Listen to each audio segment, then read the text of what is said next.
सरकारने जरी आम्हाला लिहून दिलेलं आहे, पण सध्याच्या आंदोलनकर्त्यांचा दबावतंत्राचा विचार करता सरकार एखाद्या वेळेस त्यांच्या दबावतंत्राखाली येऊन आपला विचार बदलवण्याच्या मानसिकतेमध्ये आहे काय किंवा मानसिकतेमध्ये येऊ शकते काय, सरकार तशा प्रकारचा विचार करू शकते काय, याच्यावरती आम्ही बारीक लक्ष ठेवून आहोत आणि अशा प्रकारची कुठलीही भूमिका त्यांनी घेऊ नये अशा प्रकारची विनंती करण्याकरिता आमचं हे आंदोलन राहणार आहे.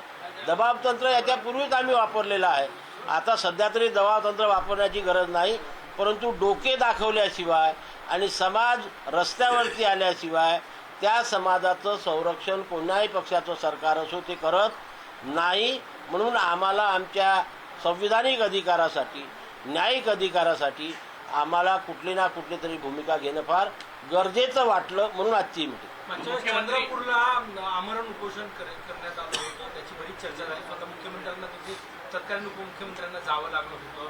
यावेळेस असं काही नियोजन आहे का? आणि नागपुरातलं जे साखळी उपोषण आहे किती दिवसाचं ड्युरेशन आहे? जोपर्यंत सरकार आश्वासन देणार नाही तोपर्यंत आहे किंवा टाइम बाउंड काय ठरवलं आहे? ते नक्कीच. हे बघा, आम्ही ते सांगितलं की आम्ही एकदम यावेळेस अन्नत्याग किंवा आमरण उपोषणाला सुरुवात करायच्या पूर्वी आम्ही साखळी उपोषणाने सुरुवात करतो आहे.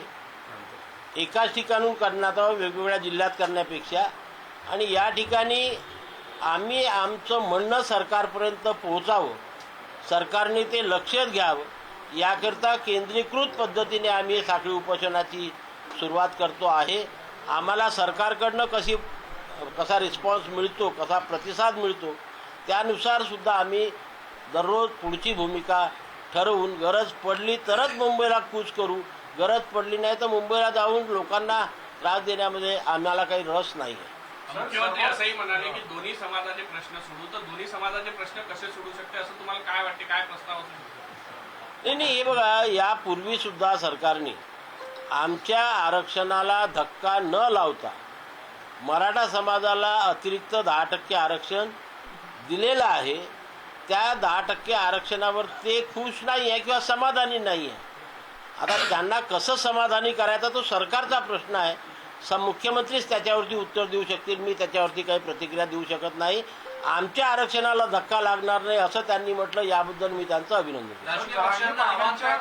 राजकीय पक्षांना कोणत्या कोणत्या आव्हान आहे की तुमच्या या आंदोलनामध्ये सहभागी व्हावं? नाही, माझं सर्वच पक्षाच्या सर्वच आमदारांना आणि पर्टिक्युलरली आमच्या ओबीसी आमदारांना, कारण यावेळेस 94-95 पेक्षा जास्त ओबीसी आमदार आहेत, त्या सर्वांना माझं आग्रहाचं निवेदन आहे की पहिले आपण समाजाचे प्रतिनिधी आहोत, समाजाचे घटक आहे, आणि समाजाचे घटक असल्यामुळे समाजाच्या संविधानिक अधिकाराचं रक्षण करण्याची जबाबदारी ही आमच्यापेक्षा लोकप्रतिनिधीची जास्त असते.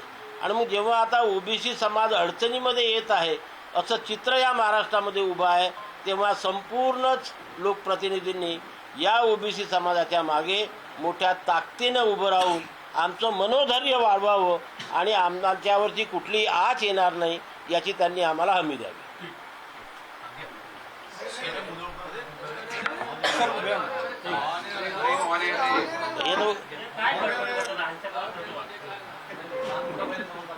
हे उचलू दे यांना सर्वांना. चला, काय बरोबर वाटलं सर्वांना? आपण हे दृश्य बघतोय, ओबीसी नेत्यांची पत्रकार परिषद सुरू होती आणि त्या दरम्यान मधली ही दृश्य. ओबीसी समाज आता आरक्षणाच्या संरक्षणासाठी रस्त्यावर उतरणार असं नुकतंच आता बबनराव तायवाडी यांनी माध्यमांशी बोलताना सांगितलेलं आहे. आधी साखळी आंदोलन केलं जाईल असंही त्यांच्याकडून स्पष्ट करण्यात आलेलं आहे. ओबीसी नेत्यांची ही पत्रकार परिषद आणि त्यामधले हे महत्त्वाचे मुद्दे आपण बघू शकतोय. शनिवारपासून हे साखळी आंदोलन सुरू होणार असं बबनराव तायवाडी यांनी नुकतीच माहिती दिली. ओबीसी समाजाच्या संरक्षणासाठी आता ओबीसी आक्रमक झालाय.